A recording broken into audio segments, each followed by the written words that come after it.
Hey, what's up everyone, and welcome to another Figma review, and today I'll be looking at Figma number 209, Indiana Jones. Figma mainly just release anime and game related figures, so this is one of those unusual releases. Not as unusual as a gay porn star, however, but still pretty odd. At least with the Avengers, that movie came out not that long ago, and there's a sequel on the way as well as an anime adaptation. But Indiana Jones seems a bit random, but anyway, onto the review.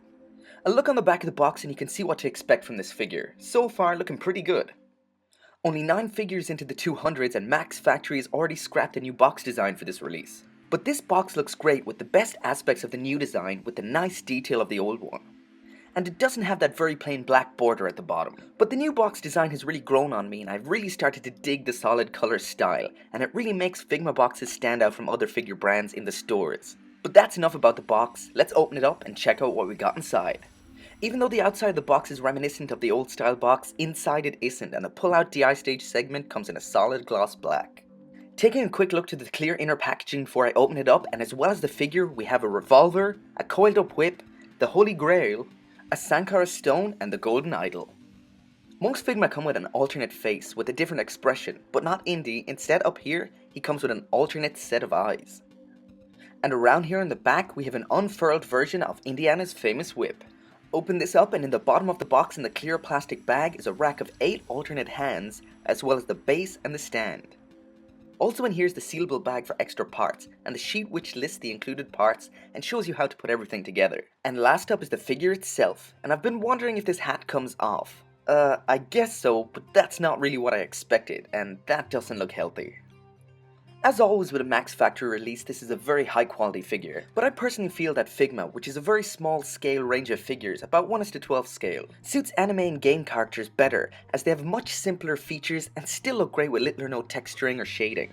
But to make a small scale figure of an actual person, a lot has to be sacrificed to make it work, so it's hard to say this figure looks great without having to add a but to the end of that sentence. But with that all said and done, Max Factory have done an awesome job of the face and it really does look like Harrison Ford. Well, here comes that but I was talking about. The face has a weird melted, worried look to it, and considering it comes with items from the original trilogy of movies, isn't this meant to be the younger Indy from those movies, not the Crystal Skull? Well, he looks about 80 here.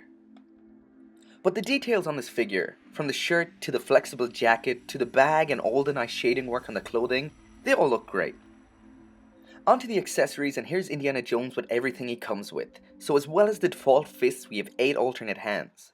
Over here we have the coiled up version of the whip, as well as the unfurled version over here on this side. And by the way, the jointed sections on this are very weak and I broke it the second I took it out of the packaging, so make sure to be extra careful with this. We also have the alternate pair of eyes, his revolver, as well as one item from each of the original 3 movies. So a closer look at everything, and on the rack here we have 8 alternate hands, which are more realistic looking than most Figma hands to match the more realistic style of the figure, and these are the older style hands in which the wrist joint is part of the hand. Next up is the coiled up whip. Indy has a small attachment point under his bag here, which the whip can attach to like this, for when he isn't using it. As for the unfurled version, when it isn't broken, using this holding hand here, you can take the bottom section off the whip, slide it into the hand, and then just reattach the bottom. Next is the revolver, which is nicely detailed, and that attaches pretty much the same way as the whip. Also we have these pretty funny looking alternate pair of eyes, and to switch the eyes you just take off his hat, pull off his face, which looks pretty horrific and pretty hilarious at the same time. Just take off this set of eyes, and just pop on the alternate set, and then you take the face, which also looks pretty funny without its eyes, and just attach that back on. As for the difference between the two, one set seems to be looking slightly to his left, and the other are looking dead ahead. I wonder why Max Factory didn't go with a pair of eyes like Cobra, which can be adjusted to whatever direction you want. So I've never actually seen an Indiana Jones movie, so bear with me while I butcher this next part. So the first of 3 items he comes with is the Golden Idol, which is a little gold dude grabbing his butt. Next up is the second item, which is the Holy Grail. And the last thing, the Sankara stone, which from a quick Google search should be brown, is red here. And maybe I've been living in Japan too long, but in red this looks suspiciously like an item marketed towards lonely Japanese men. But anyway, that's it for the accessories. Let's check out Indiana in some poses.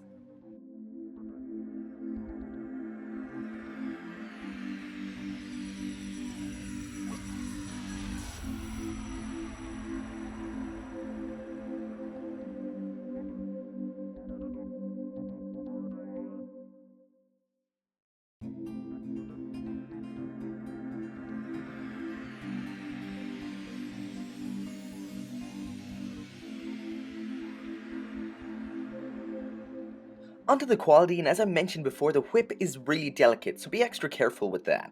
As for the figure itself, as usual with a Figma release, the figure is as good as it gets in this scale range. It's very solid, so no loose joints, and the articulation is great as well. The jacket is made from a softer, more flexible material, and so is the bag, so that can move around quite a bit. As for the likeness, it's pretty good considering this is just a 15cm figure, but from the side profile there is a bit of a nasty gap between the head and the neck.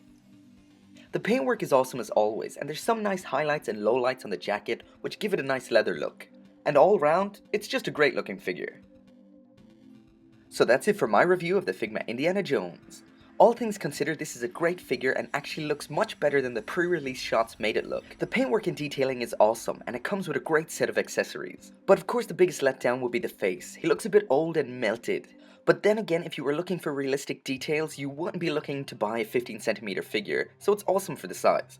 So if you're an Indiana Jones fan, I'd recommend a purchase.